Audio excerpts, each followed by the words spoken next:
भी दिख रही है। ये चुनाव कई प्रकार का संदेश दे रहे हैं। एक सबसे बड़ा संदेश इस चुनाव में दिया जा रहा है जनता के द्वारा कि 10 साल के भारतीय जनता पार्टी के शासन से लोग दुखी हैं, परेशान हैं और वो इस सरकार को हटाना चाहते हैं।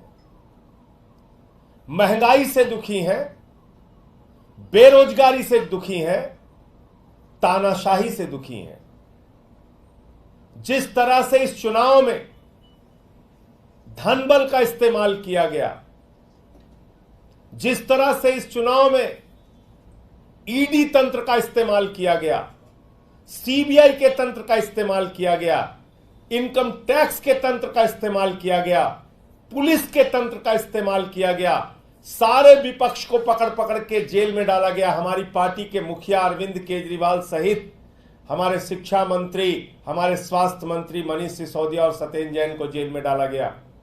पूरे चुनाव को प्रभावित करने की एक गहरी साजिश रची गई। उसके बावजूद भारत के लोकतंत्र की यह खूबसूरती है कि देश की महान जनता ने कहा बीजेपी वापस जाओ। यह नारा है इस देश की जनता का। उन्होंने बाबा साहब के संविधान को बचाने के लिए वोट दिया। भारत में आरक्षण की व्यवस्था जो दलितों के, वंचितों के, शोषितों के, पिछड़ों के, आदिवासियों के लिए है, उसको बचाने के लिए वोट किया। और अभी तक के जो नतीजे सामने आ रहे हैं, भारतीय जनता पार्टी को बहुमत होता हुआ नहीं दिख रहा है और पिछले बार की तुलना में लगभग 60 सीटें बीजेपी की कम हो रही हैं।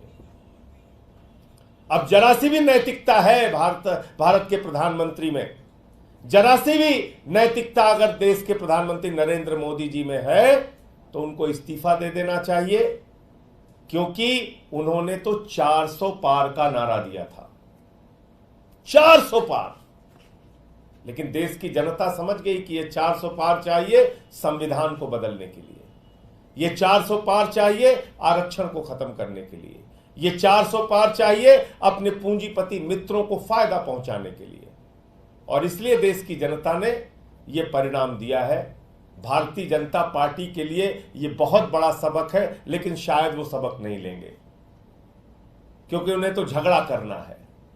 यह चुनाव का परिणाम भारत के अंदर नफरत की राजनीति के भी खिलाफ है, तानाशाही की राजनीति के भी खिलाफ है।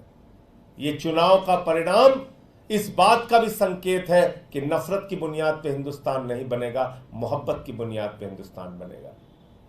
तो इसलिए मैं इस देश की महान जनता को बधाई देना चाहता हूं कि लोकतंत्र के इस महापर्व में आपने हिस्सा लिया और एग्जिट पोल के परिणाम को पूरी तरीके से आपने ध्वस्त किया और ये बताया कि हम लोकतंत्र के अंदर अपने मुद्दों के आधार पर वोट देंगे, पार्टियों का चयन करेंगे।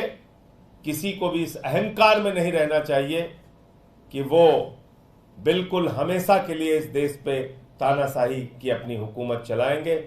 और वैसे भी प्रधानमंत्री जी ने जब से कहा कि उनका जन्म बायोलॉजिकल नहीं है, वो अवतार हैं, भगवान से भी बढ़कर अपने आप को मानने लगे। उनकी पार्टी गाना गा रही थी कि जो राम को लाए हैं हम उनको लाएंगे।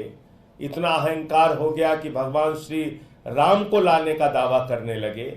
इतना अहंकार हो गया कि भगवान जगन्नाथ जी उनके भक्त हैं, ऐसा दावा करने लगे।